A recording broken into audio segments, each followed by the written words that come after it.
Assalamualaikum sahabat yang tengah tengok ni. Hari-hari ni aku nak borak pasal sesuatu yang dekat gila dengan hati aku.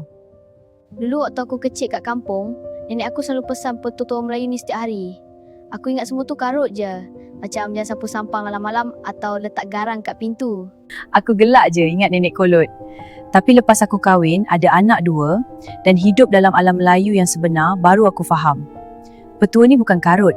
Ni warisan nenek moyang kita dari alam Melayu yang buat rezeki lebih lancar, rumah tangga lebih bahagia dan hati kita lebih tenang.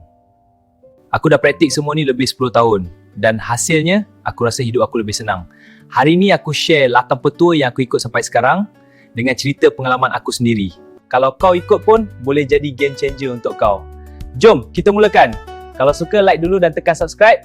Nanti kita borak pasal larangan pula minggu depan. Petua 1. Jangan sapu sampah malam-malam.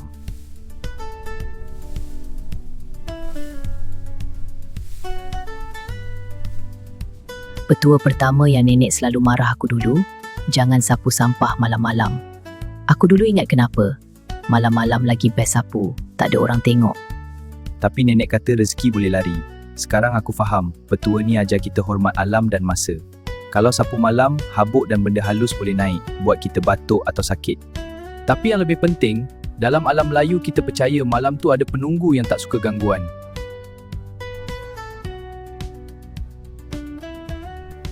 Aku pernah langgar sekali waktu aku baru kahwin, sapu jam 11 malam sebab malas. Lepas aku ikut petua ni, sapu sebelum maghrib je. Hasilnya, rezeki aku lebih stabil. Kau cubalah bro. Petua 2. Makan dengan tangan kanan, jangan berdiri.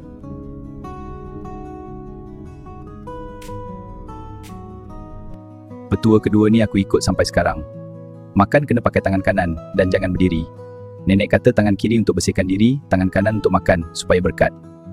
Kalau berdiri, makanan tak masuk hati, rezeki tak berkat. Aku dulu suka makan sambil berdiri depan TV, tapi lepas kahwin isteri aku ingatkan. Sekarang kami semua duduk atas tikar, makan perlahan.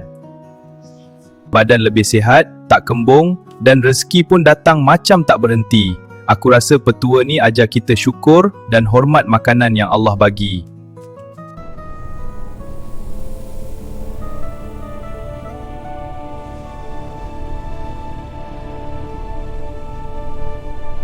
Petua ni aku suka gila. Letak sikit garam di 4 penjuru pintu rumah. Nenek kata halau sial dan orang tak baik. Aku dulu tak percaya. Tapi lepas pindah rumah baru, tetamu yang suka borak negatif datang selalu. Lepas aku letak garam macam nenek pesan, suasana rumah bertukar. Rezeki masuk, tetamu yang baik je yang datang. Garam ni simbol bersih dan tahan lama. Macam kita nak rumah kita kekal bahagia. Aku tukar garam setiap bulan Jumaat. Simple tapi powerful.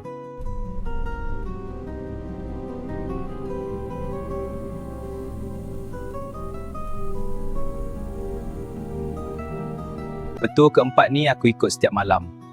Basuh tangan sebelum tidur. Nenek kata supaya mimpi tak buruk dan rezeki tak hilang. Aku dulu sibuk, tidur terus. Mimpi pun kadang-kadang tak sedap. Lepas ikut petua ni, tidur aku lebih nyenyak, bangun pagi rasa fresh. Dalam alam Melayu, tangan kita pegang banyak benda seharian. Duit, kerja, masalah. Basuh tangan, buang sial. Simple je tapi aku rasa beza gila.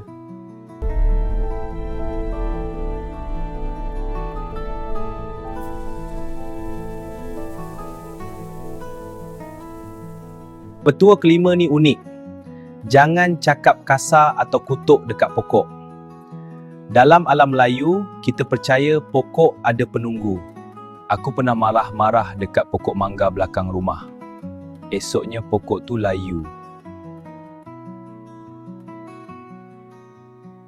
Lepas tu aku minta maaf dan mulai hormat. Sekarang aku cakap baik je dekat pokok. Hasilnya, pokok berbuah banyak dan aku rasa alam sekeliling aku lebih baik dengan aku.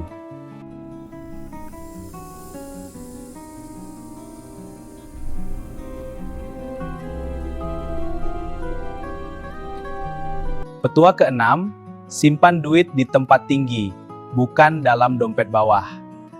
nenek kata rezeki tak suka turun ke bawah.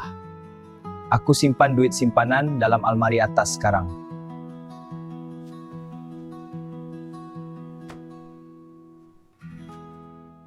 Hasilnya, duit tak habis cepat dan rezeki datang dari atas macam bonus promosi.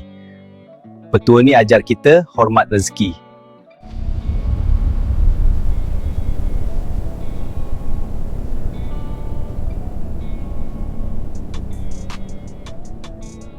Petua ketujuh, minum segelas air dulu sebelum keluar rumah.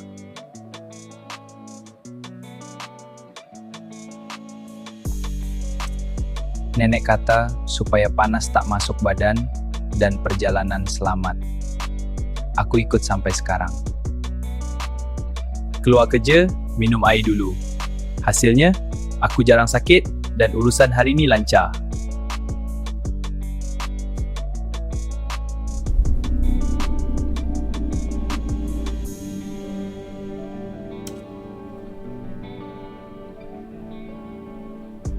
Petua terakhir dan paling kuat, doa dan sedekah setiap Jumaat.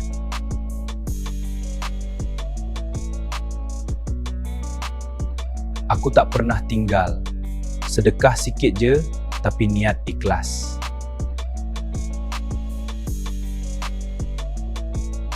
Hasilnya, rezeki datang dari arah yang tak sangka. Petua ni gabungkan agama dan adat alam Melayu. Kesimpulan, rahsia nenek moyang alam Melayu untuk bahagia, rezeki dan hidup lebih bermakna. Jadi tu dia 8 petua Melayu yang aku ikut sampai besar. Semua ni bukan karut, ni cara nenek moyang kita hidup harmoni dengan alam. Kalau kau ada petua family sendiri, tulis kat komen bawah. Aku baca semua. Terima kasih sebab tengok sampai habis. Kalau suka, like, subscribe dan share dengan maklum atau paklong kau.